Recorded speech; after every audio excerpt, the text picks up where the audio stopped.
Hello everyone and welcome back to another video from Gaming Basics. In this video, I'm going to show you how to add friends on the Bingo Blitz game. So let's get started right away.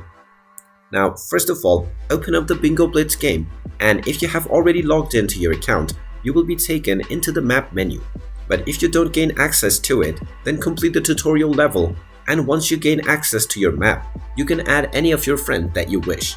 Just tap on the menu icon at the top right corner and then scroll down and tap on Friends Center.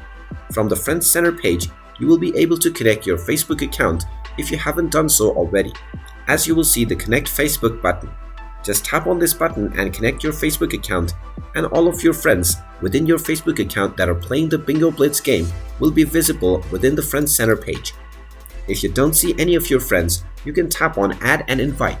And now you can share your link with your friends by tapping on the Share button, and you can also search for players using their player ID number.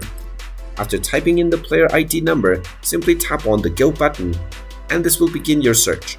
After finding the person that you are looking for, simply tap on the Request button and your friend request will be sent to this person. And there you have it. That is how you can add your friends within your Bingo Blitz game account. If you find this video helpful, make sure you hit that like button and subscribe to our channel if you haven't done so already. Also ring that notification bell to never miss another update from us. Thank you for watching, and I will see you again in the next video.